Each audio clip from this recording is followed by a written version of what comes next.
Hey guys, what's up? It's Samantha, and today I'm coming at you with a new current memory keeping plan with me for the first time in almost a year and a half, and I am absolutely thrilled to finally be making new plan with me content. I have really missed making videos and being present in this space. It's been a year, but I'm excited for a new year and a fresh start to get back to making weekly memory keeping plan with me videos. 2021 was a year. I talked about it a little bit in some of the few videos that I've posted in the back half of this year. If you want to go back and watch those to find out kind of where I was and what was going on. But 2021 was a really difficult year for me for a lot of different reasons. It impacted my planning. It impacted my reading. If you don't know, I'm a librarian, and during my weekly Plan With Me videos, I like to talk about all of the books that I read during the week that I am memory keeping. It's something that I love doing. I like being able to sort of mesh my two hobbies into one type of video, and I, just really didn't want to memory keep most of what happened in 2021. If I'm being truly honest, it was not a great year. I still have, I think, 7 to 10 spreads in my personal planner that I haven't filled out, that I put down the basis for and then just never filled the weeks out.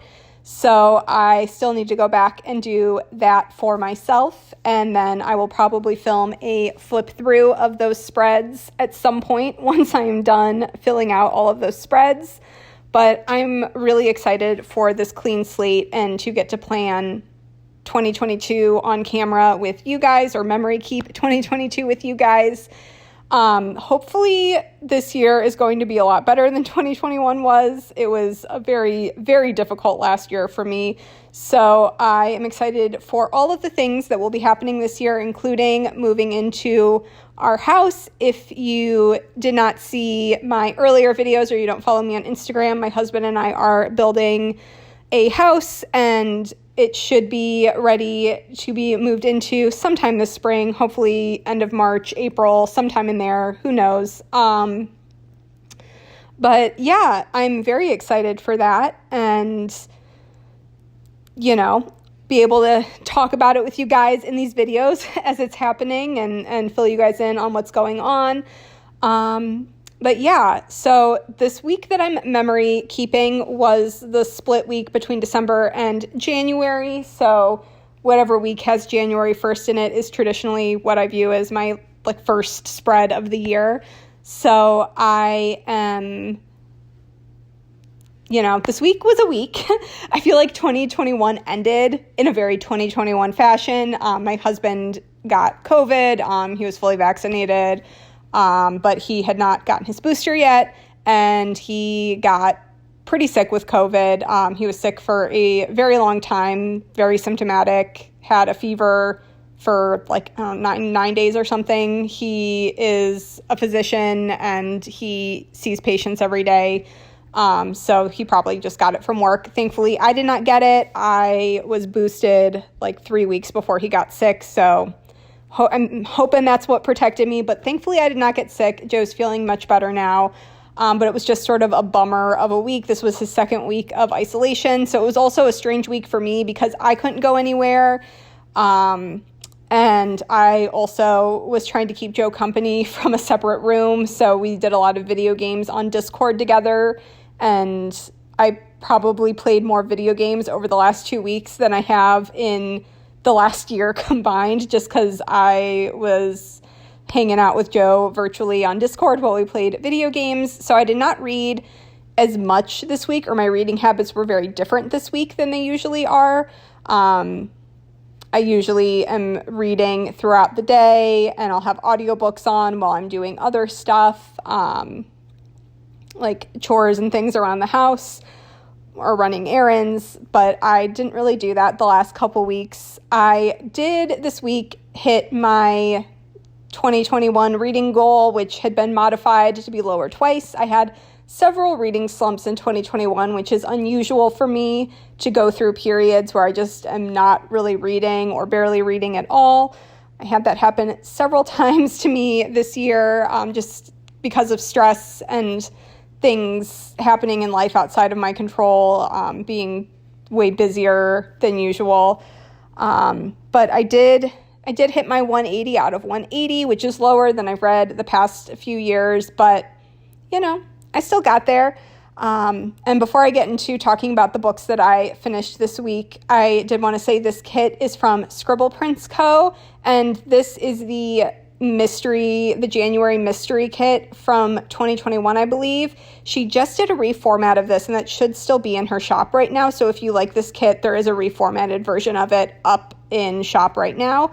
And I pulled in this really pretty black navy sparkly foil that just worked really well with the navy and black in this kit.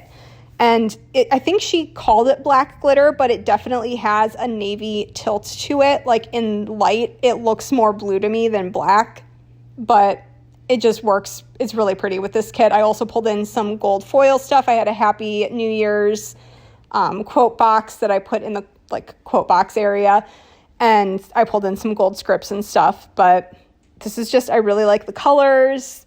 It's pretty. I like it.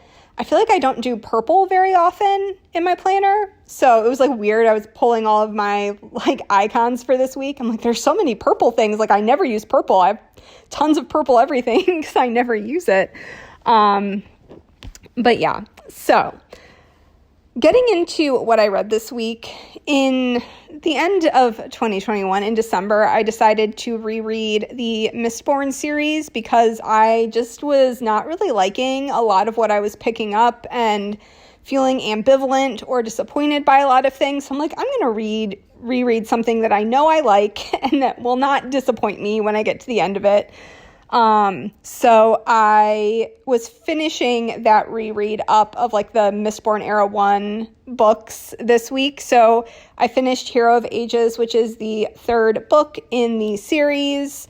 And obviously I can't talk about the third book without spoiling the first two books, but sort of the premise of the series is that there is basically what would happen if the Dark Lord won, kind of the stereotypical dark evil force that you're trying to conquer in so many fantasy books. What would the world look like if the Dark Lord won and it's 1,000 years later and he's still ruling his dark empire and all of that kind of stuff. So there's a misfit band of thieves who are trying to bring down the Lord Ruler. There is a street urchin, Vin, who is sort of brought into the fold of this group, and she sort of learns about some powers she has in this world. I think one of the coolest things about Mistborn is the magic system. It revolves around ingesting and burning metals, and people can burn a singular metal or they can burn all of them. And if you can burn all of them, you are Mistborn and you have all of the powers available to you. And of course, our main character is Mistborn, which is very rare. But it lends itself to some really, really cool combat and battle sequences. And I think that's one of the strongest highlights of this book is the really cool fighting that can happen with all of these different powers from the metals. And it just has some it's a really fun time. So I think the first book it's a solid book. It's a good book, but the series just keeps getting better as it goes on. And the way everything ties together at the end of the third book is one of the most satisfying, seeing all of these different pieces and things that you kind of thought were throwaway tidbits, stuff that you didn't even realize was relevant, how everything ties together in the end is really, really awesome, and it's so satisfying. So yeah, 5 stars. I really enjoyed my reread. I'm probably going to jump into the second era Mistborn books sometime soon because the fourth book in the second era Mistborn, the Wax and Wane books, the fourth book is coming out in 2022, I think in the fall. So I want to be prepared for that. And then I also read Mistborn Secret History, which is a novella that takes place chronologically from the end of the first book till like right after the end of the third book, but I would not recommend reading it until you've read the Wax and Wayne books, because there's a spoiler in it for a reveal that happens in the Wax and Wayne books, and it is very impactful when that reveal is made in that book. So I would not spoil yourself and read the secret history, but since I already know what the spoiler is chronologically, it like made sense for me to read it after having just read like the first trilogy, since a lot of the same events are in the novella, but you're seeing it from a different perspective. So that is also like 5 out of 5 stars. It also sort of ties in some of Brandon Sanderson. He has kind of has like a multiverse thing going on, I guess, or just like universe, a singular universe. Well, kind of, I don't know. But all of his books in the Cosmere are connected, and there's sort of some characters that show up in multiple books and ideas and concepts that are present and relevant in multiple books. And this sort of ties Mistborn into some bigger things that are going on in that space. If you've read like Elantris, which is also by Brandon Sanderson, there's like a lot of stuff from that book is relevant in Secret History. So that was, I hadn't read Elantris the first time I read Secret History, so parts of it made a lot more sense now that I've read Elantris, which when I read it the first time, I'm like, I feel like some of this I would like this more if I'd read Elantris and understood what was going on, and I was correct. I understood it better after having read Elantris. And then next I read The Love Hypothesis by Ali Hazelwood, and I liked this book.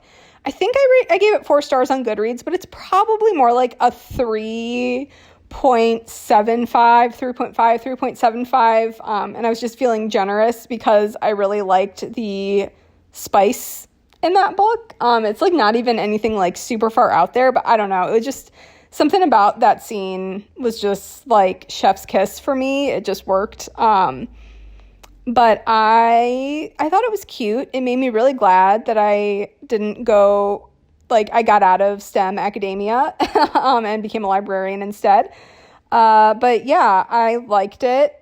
It was fun. It started, I think, as like an alternate, like an AU, like Star Wars fanfic with Kylo Ren and Reylo, that's the name, I think, of like that shipping whatever thing. But it's set in like a science lab academia setting, and there's like fake dating. It's pretty like abrupt at the beginning. I don't know. Like the main character, Olive. The main character's name was Olive. Like I don't really care about her, but Adam was like really adorable, and I really liked him, and I'll like stan Adam all day long. But honestly, I thought the female main character was just really bland and kind of like self-insert-y. She got a little better as the book went on, but at the beginning I'm like, I don't know anything about this girl. Like I don't really care about her. I don't know. But by the end I liked it more. I don't know. Like I had a good time while I was reading it. I don't know that it's like the best thing ever. I might go back and like change it to a 3-star on Goodreads. I don't know. It was fun. It was cute. If you're remotely interested in all of the hype, because it's been all over everywhere, like pick it up. It's a really fast read. It was cute. And then I also decided to pick up, because a character in these graphic novels is present in the Secret History novella, I decided to pick up the White Sand graphic novels, and they're fine, I guess. Like the first one's like a 3-star. The second one I gave like 2-star. I still need to read the third one. I just feel like the story, like a graphic novel, is not conducive to telling a Brandon Sanderson level story. Like the world building and the magic system stuff. I don't particularly like the art style used in these graphic novels either. It was really hard to follow. So not my favorite thing I've ever read. It gave me background on the character that's in Secret History, which is all I wanted. I'll probably finish the third one this week because I got them from the library, like, digitally. But, like, I wouldn't necessarily recommend picking them up, especially, like, if you're a Brandon Sanderson super fan and you want to read all the Cosmere stuff, like, fine, but they're not great by any stretch of the imagination. And then the last thing I read was, I didn't mean to read so much Brandon Sanderson in 1 week, was the third and final Skyward novella, Evershore, which came out in December, and I totally forgot that it came out a couple weeks ago. And so I listened to that on audiobook, and I liked it. It was good. I feel like I want to go back and reread all of the novellas together because I really liked the first two, and I feel like even letting like a month or whatever go between reading the first two and the third one, they kind of tell a cohesive story, which I didn't realize like how much they were telling a singular story. It wasn't like three separate novellas. It's like it kind of functions better as one really long book. So I kind of feel like that threw off like the pacing and the emotional impact of certain things, because it would be like reading the first 2/3 of a book and putting it down for 5 weeks and then picking it up and finishing the ending, and it's just not going to have the same like vibe. So when the bind up comes out, I think I'm going to read all of them, but the novellas, honestly, I like better than the main books at this point. I loved the first book in the series, and I feel like it's just been going downhill since then. And I think the biggest shortcoming of the Skyward series is that he did not make it multi-perspective, and I don't think the main character has enough going on in her storyline to justify the length of these books. And quite frankly, what's going on in the novellas is far more interesting to me than what's been going on in like the main storyline. So I really loved the novellas. If you have read Skyward and you felt ambivalent about the like second or third book, I would still recommend picking up the novellas. They're great and a lot of fun, and I think they're better than the main books at this point. So there's my like spicy hot take on that. I don't know how controversial that is, but I did not particularly enjoy the third Skyward book. But yeah, that was everything that I read this week, which is weird. I haven't done this in so long and actually talked about books that I like just read that are fresh in my brain. But yeah, I'm excited to get back to being able to talk about books with you guys.